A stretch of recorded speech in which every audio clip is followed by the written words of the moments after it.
I know you stated in the last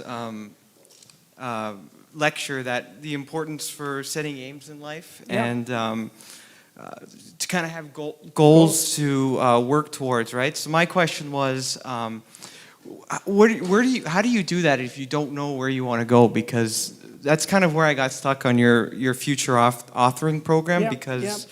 Okay, that's a good question. That's a really good question. So there's this notion in the Old Testament that morality is following a sequence of prohibitions. There's a bunch of bad things you shouldn't do, and then basically you're good enough. And I think there's wisdom in that. I think that's kind of where children start, right?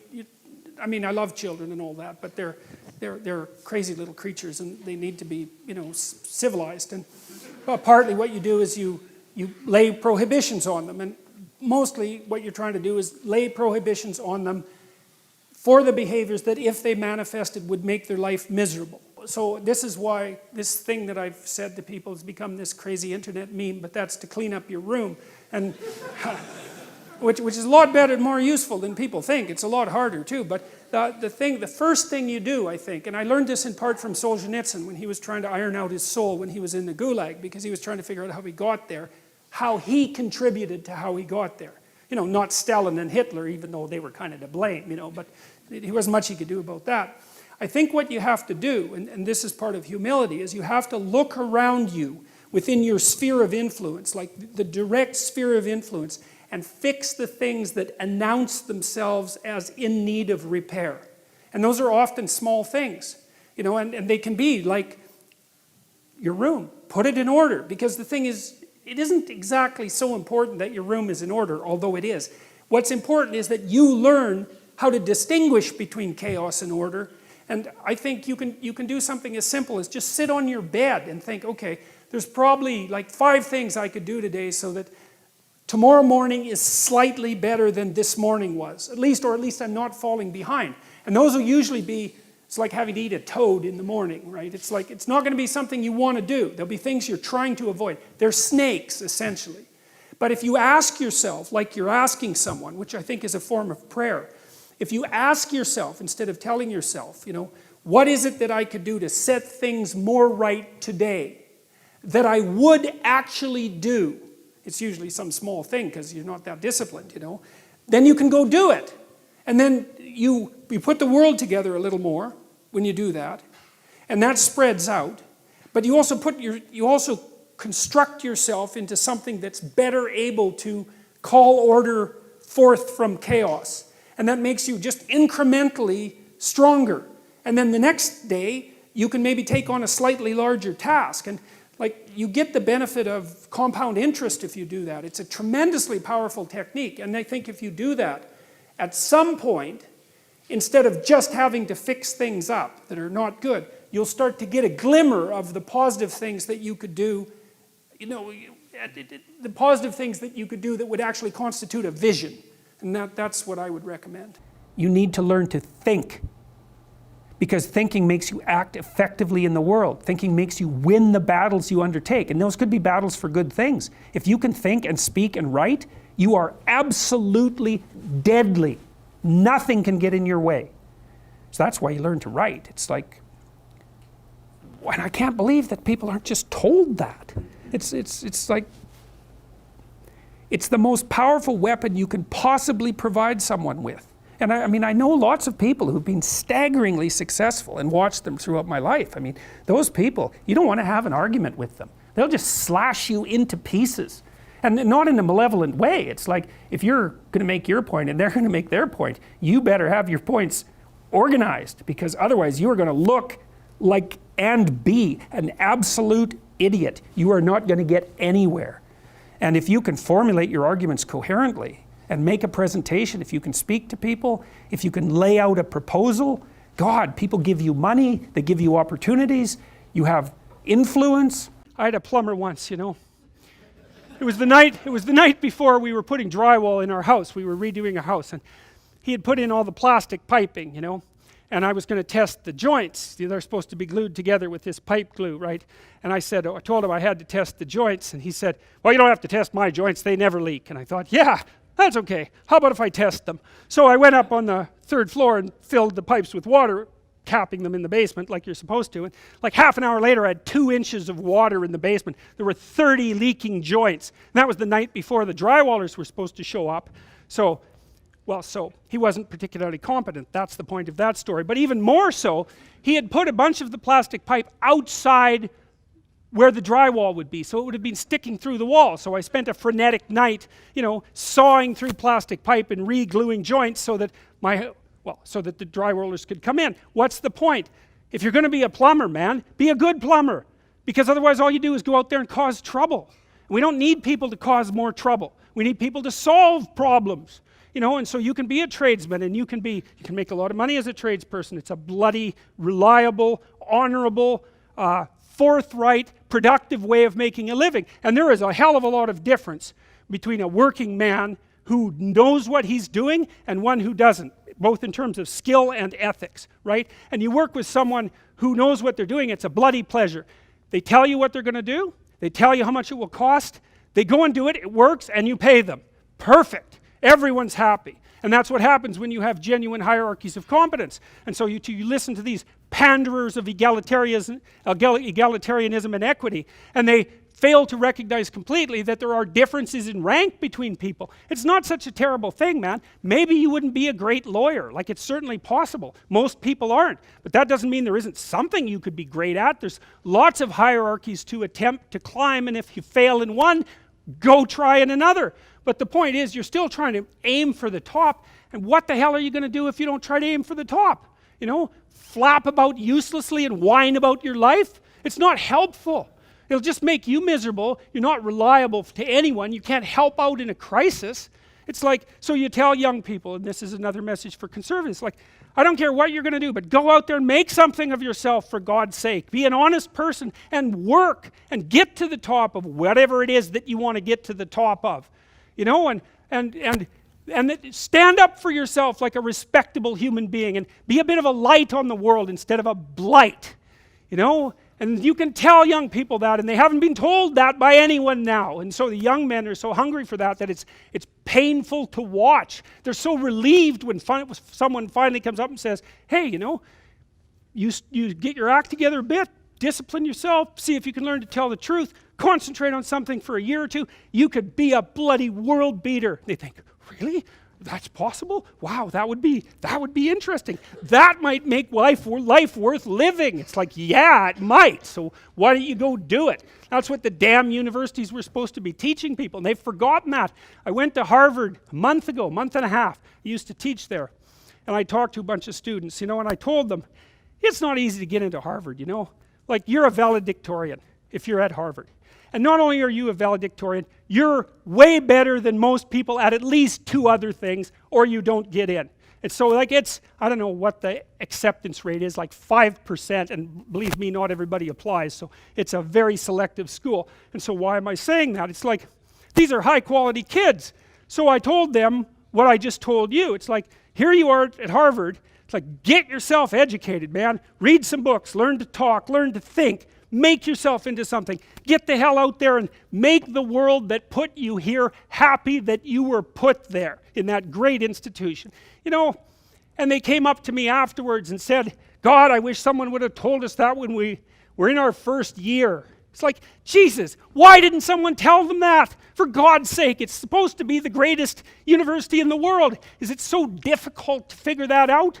If you concentrate solely on your career, you can get a long way in your career.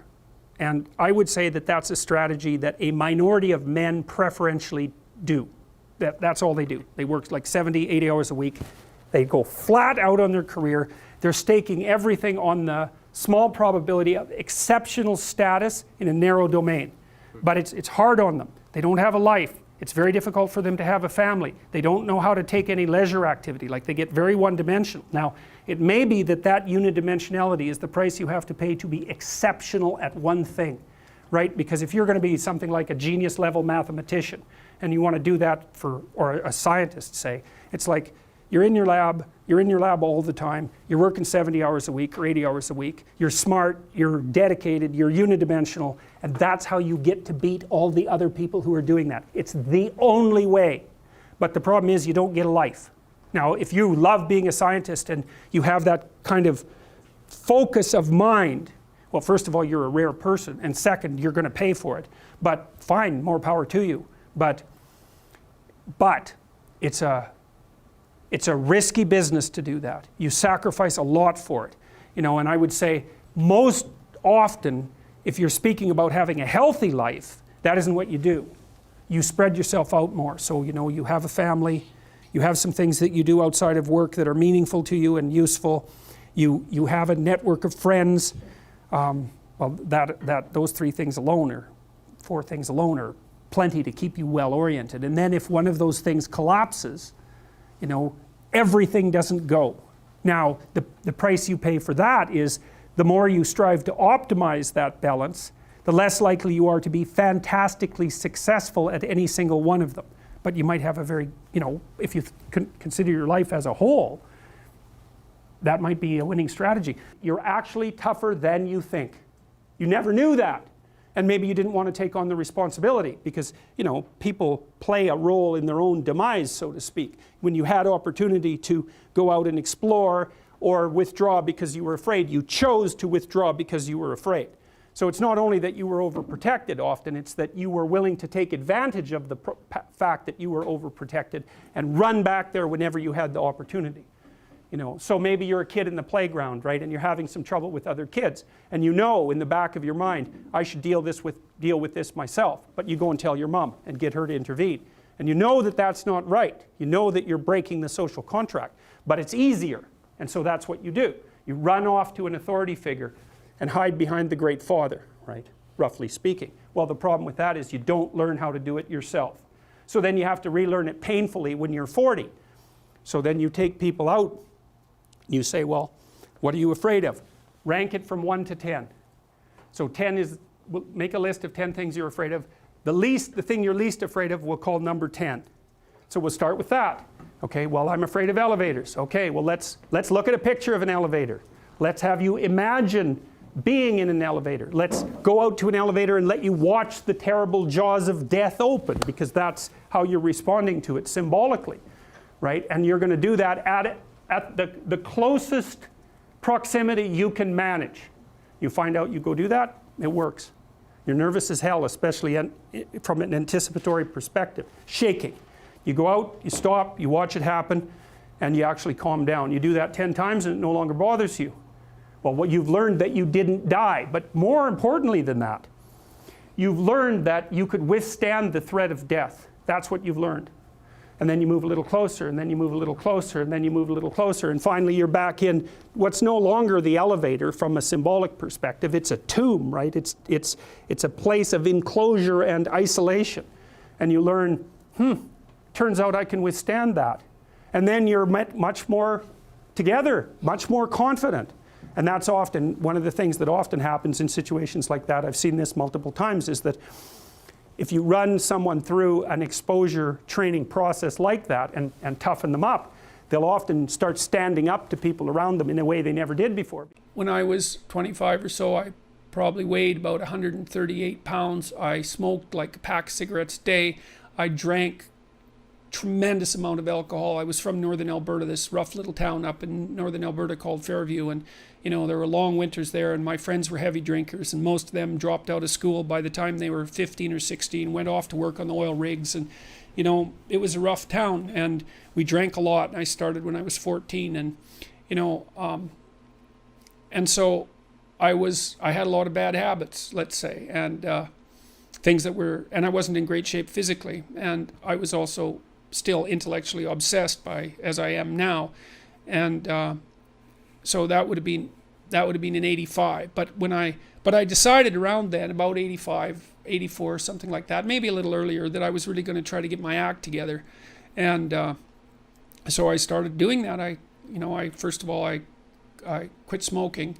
Well, that took a long time because I eventually had to quit drinking too in order to quit smoking, and I started working out, and playing sports, which I'd never done. I had a fine time when I was a kid, but I needed really to get disciplined, and I had to do it because I was working on these hard problems that I've been discussing with all of you, and I've been working on them really, obsessively since I was probably about 18, maybe even earlier than that, and got to the point around 25 when I was in graduate school trying to get my PhD, so doing all my research. Like I published 15 papers by the time I graduated with my PhD, which was I think by a fairly large measure the most papers that any graduate student at that time had ever published at McGill. I think that's right. It might have been twice as many, or maybe twice as many, maybe even 3 times as many.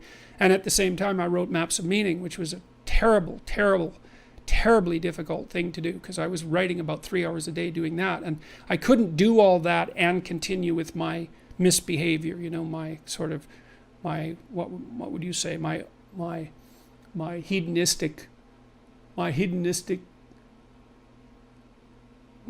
massive hedonistic consumption of alcohol and all of that. I just couldn't keep it up, and also work seriously on the issues that were at hand. So, you know, I had to stop. That's a sacrifice. I had to stop messing about and straighten myself out. But one of the main reasons that people don't get what they want is because they don't actually figure out what it is. And the probability that you're going to get what would be good for you, let's say, which would even be better than what you want, right? Because, you know, you might be wrong about what you want easily, but maybe you could get what would really be good for you. Well, why don't you? Well, because you don't try. You don't think, okay, here's what I would like if I could have it. And I don't mean in a way that you manipulate the world to force it to deliver you goods for status or something like that. That isn't what I mean. I mean something like, imagine that you were taking care of yourself like you were someone you actually cared for.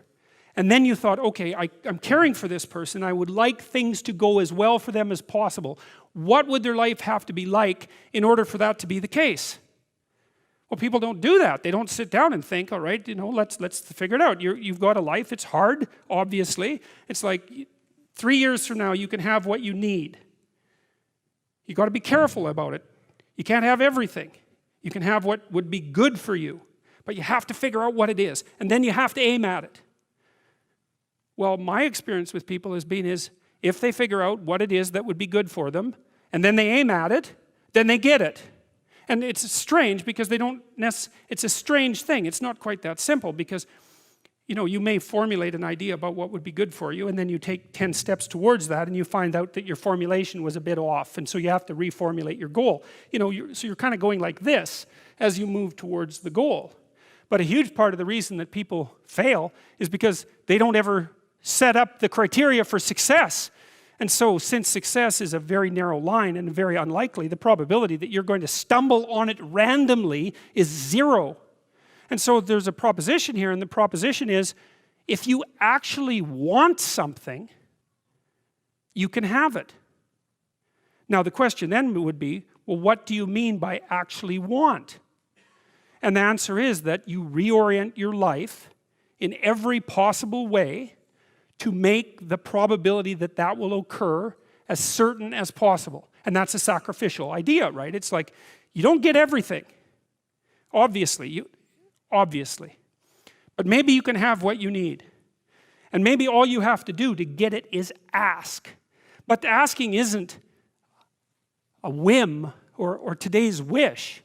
It's like, you have to be deadly serious about it. You have to think, okay, like I'm taking stock of myself.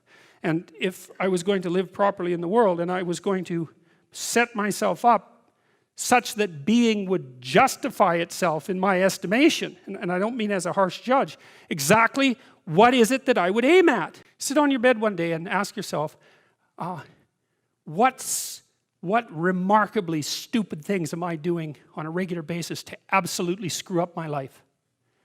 And if you actually ask that question, but you have to want to know the answer, right? Because that's actually what asking the question means. It doesn't mean just mouthing the words. It means you have to decide that you want to know.